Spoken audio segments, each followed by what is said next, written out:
Hanouna et le recul sur la merde télévisuelle, du 3 février 2016. Pour prendre du recul, il faut avoir accès à des outils qui construisent ce recul. Personne ne prend du recul sans une éducation spécifique. Est-ce que c'est chez Hanouna que l'on apprend le recul ? Pas besoin d'être très malin pour comprendre que non. Cette émission, c'est justement l'annihilation de toute distance, de toute pensée. C'est ce qu'on vient chercher dans cette émission, le vide total. Soi-disant pour se reposer, se détendre.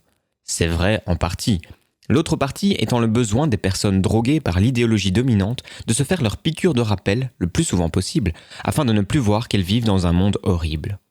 Les ultra-dominants, qui créent le cadre social et idéologique menant chacun à la folie, délivrent aussi, sans ordonnance, les drogues permettant de supporter le mal-vivre.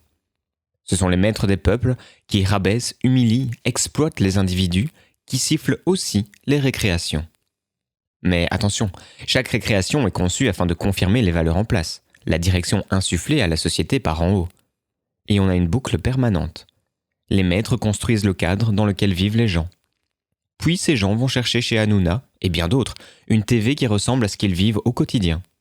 Ce faisant, ils valident l'idéologie en place, ne la remettant pas en question, et appliquent d'autant plus dans leur quotidien ce qu'ils ont vu à la TV. Les maîtres n'ont plus alors qu'à maintenir la communication habituelle et sont d'autant plus libres pour agir, exploiter, dominer, détruire la collectivité. Puisque la validation est venue d'en bas, grâce à l'imprégnation télévisuelle. C'est une boucle positive, car elle ne cesse de s'amplifier, avec de plus en plus de misère, de détresse, de souffrance et de violence. Et de conneries. Quant au recul critique, on ne l'apprend pas à l'école. On l'apprend grâce à d'autres maîtres, les penseurs. Il suffit de voir ce que Hanouna et sa bande pensent d'Onfray pour comprendre que la pensée, c'est ce qu'ils rejettent le plus. Tout comme leur public, on a appris à ce public à éviter toute pensée. La pensée, c'est le début de la révolte. Hitler, en créant les jeunesses hitlériennes, a dit « Je veux des corps bien faits, pas des intellectuels qui contestent tout ».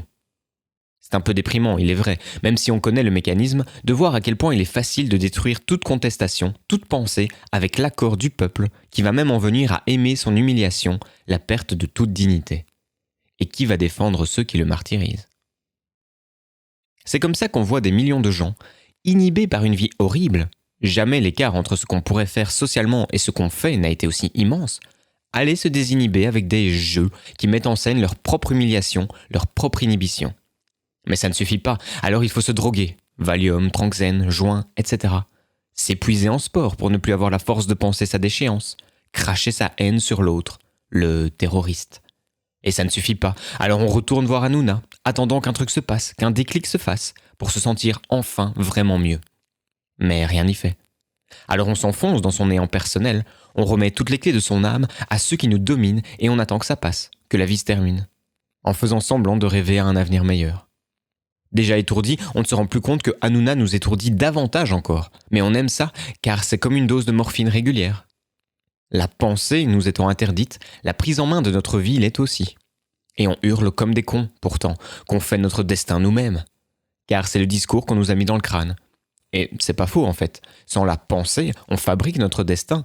Mais c'est pas celui des pubs pour parfums de luxe. C'est un destin de merde, comme en atteste l'état des sociétés occidentales. Voilà, le lien est fait. Hanouna, c'est le reflet de nos sociétés. On y trouve ce qui nous fait du mal, mais vécu par d'autres.